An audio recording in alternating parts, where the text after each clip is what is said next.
This is the Phoenix, Arizona weather discussion for Monday, the 9th of December. I'm Michael Groff. Another mild day today. Temperatures above average. A bit cooler tomorrow, though, as a cold front passes through the area. We'll see breezy conditions and some rather chilly temperatures tomorrow night into Wednesday morning, but then temperatures should moderate a bit for the rest of the week and heading toward the weekend. What about some rain chances? We'll talk about that. When might this weather pattern finally change? We'll get into that, too, as we dive on in. First, the almanac from yesterday, 75 degrees the afternoon high, 52 the morning low, 67 and 46 are the averages for this time of year. Outside now after 11 o'clock, sunny sky. How about 64 degrees at Sky Harbor? It's just a gorgeous day out there. Dew points at 26, humidity 24%. So yeah, it's dry, light wind, barometer steady. Satellite picture, hey, this hasn't changed much, has it? We still have high pressure generally in control out here across the southwest United States. And so that keeps us under severe clear. Now, just to the north of us, you do see those clouds there. That's in association with a short wave that's dropping pretty much due south or south-southeast through the Intermountain West. The tail end of that short wave and a little cold front, a little surface boundary, is going to be pushing through Arizona tonight and tomorrow, and that will drag in some cooler air. Unfortunately, that's all it's going to bring, at least for us. No real precipitation chances with that. Watch warning map. We've got those winter weather advisories over parts of Montana, the Dakotas, Minnesota, and more of the same up to the Pacific Northwest, the air stagnation and that cold air trapped in those valleys of eastern Oregon and parts of Idaho. But for us, yeah, it's quiet. Some wind advisories up parts of northwest Arizona, right along that Colorado River, the lake wind advisories and all of that. So be aware as that short wave and associated cold front comes through. Yeah, the Mojave Desert will get pretty windy. Convective outlook for today, that little sliver of a marginal risk over parts of Louisiana and Mississippi. And the precipitation outlook valid through Monday morning of next week. Rain amounts in Phoenix, nothing. Statewide, nothing. Region-wide, not much. Because the weather pattern doesn't look to change, at least for the next 7 days, in a broad sense anyway. We'll talk about why that is, what's going on. Here we go. It's the GFS, the 12Z run. It's valid at 5 o'clock this afternoon. All right, it looks a little different, though. This is the upper look, by the way, at 18,000 feet off the ground. You see that short wave off to the north of us across the Plain States and the Intermountain West moving into the Four Corners. Again, the tail end of that will move through Arizona tonight and tomorrow. But what it means for us today, down at the surface, sunny sky, mild, high temperatures, low to mid-70s. For tonight, clear sky, overnight lows mainly in the 40s. Tomorrow, sunny, breezy, but cooler. Highs should top out in the mid-60s here in Phoenix. I'd say 63 to 67. And those northeasterly winds, a little gusty at times. Not a really windy day, but breezy to locally windy at times. Now, as that system moves on past, it's a progressive system. It's not going to bring any precipitation or very few clouds at that. But once it's gone, that dry air is going to continue to just move in here, that cooler air too. So Tuesday night, Wednesday morning, it's going to be chilly. You'll wake up Wednesday with lows down in maybe the low 30s in the coldest desert spots, low 40s in the urban core. We may even see a touch of light frost in a few places. I would not cover your plants. I don't think you're going to need to. But if you have really temperature-sensitive vegetation, you might want to go ahead and consider that if you live especially away from the urban core and you're out over the higher elevations, especially in the kind of the rural deserts. But for the most part, yeah, 33 to 43 for the lows on Wednesday morning. And the reason we're giving a big temperature spread there, too, is there could be some isolated breezes overnight that could keep temperatures up in a few spots.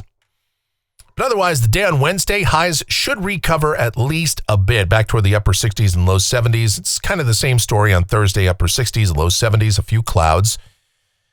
And for the rest of the week, mostly sunny on Friday, highs somewhere in the low 70s, maybe mid 70s. And over the weekend, the ridge is going to try to build back in, but we're going to see these Pacific weather systems pass by in a progressive flow pattern to the north of us. And that should prevent the ridge from really taking over. The heights will come up somewhat, though. So high temperatures should still hold above average. I'd say low to mid 70s for both Saturday and Sunday, with a partly cloudy sky at times, but no other sensible weather to speak of. All right, let's move into next week. And the pattern, not really changing, is it? We have these kind of fast-moving weather systems that pass by to the north, the shortwave ridge, and then a trough will move to the north, and then the ridge builds back in. And so by next Monday, you can see there's a ridge here. High temperatures would still be in the low to mid-70s. No real changes. Going out 10 days. This is Wednesday, the 18th. And again, high pressure is around. Now, there is a really impressive upper low that the GFS is depicting there over the Northeast Pacific. That's up there in the Gulf of Alaska. And that would certainly mark kind of a change in what we've seen. We've seen anomalous ridging up there, and now we've got a big trough. And that could, emphasis on could, set the stage to start to change, really break down this weather pattern that we've been stuck in across North America as we head toward the latter part of next week and into Christmas week. But I would caution you, look, we've seen this advertised before on the GFS and some of the other global models. And then it doesn't really transpire. So we'll take it with kind of a grain of salt right now. And at this point, I don't see any major indication that a pattern change is coming. Now, it will happen eventually. It's not a matter of if, it's a matter of when. But at this point, I have to see some more convincing evidence on these model runs before we start kind of changing our forecast thinking going forward. And if we look at the ensembles here, this is the GFS ensemble. Now, this is rainfall for Phoenix out through the 23rd of the month. And yeah, the ensembles keep us dry, basically. European ensemble, same story for the most part, keeping us dry. The ensemble mean way under 1/10 of an inch of rain. So again, no real compelling evidence to suggest that a major pattern change or any meaningful rain chances are coming our way, or even any big changes in temperature. Speaking of that, temperatures off the national blend of models. Now, tomorrow should be cooler, and I would suggest maybe even a degree or two cooler than what's shown here. And those lows on Wednesday morning, the NBM has us at 43, but understand that you are probably going to see lows where you are, unless you're right in the heart of downtown Phoenix, you're probably going to see lows in the 30s.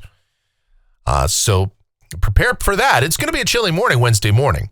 Even Thursday morning should be somewhat chilly. And then, look, we'll see temperatures recover back toward the 70s for the most part for the weekend and much of next week. And those overnight lows, again, with dry air, will still be in the 40s in the mid-city and some spots down into the upper 30s. And that's going to do it for the Phoenix, Arizona weather discussion for today. My next video is due back here tomorrow morning. Should you happen to enjoy these videos, then be sure to subscribe, like, share, click that notification bell. Leave those comments, questions, and suggestions. If you really like what we do here, click that thanks icon below the video here on YouTube. Make those monetary contributions or donate directly via PayPal. groffshow@gmail.com is that email address. It's groffshow@gmail.com for PayPal.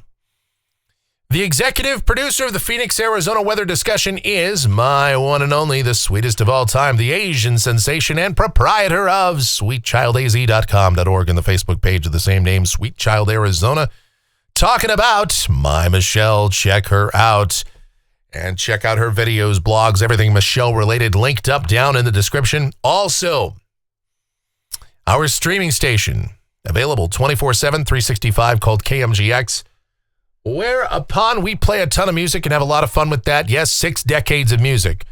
On one station, it's a chaotic mix. You just got to love it, and I hope you tune in and give that a listen as well. And again, it's linked up in the description, or you can go directly to KMGX.com. And again, we'll do this. Here's a little preview of what you would hear on KMGX, but I have to do it has to be super fast because otherwise we get demonetized. You know that. There you go. And that's what you get over there at KMGX. Except you actually get to listen to, entire songs and, a whole 24/7 bunch of programming. So we just can't present it on YouTube because the rules are dumb. All right. Thank you guys so much for watching and all of your continued support. So greatly appreciated. Please be safe. You guys have yourselves a beautiful rest of your Monday.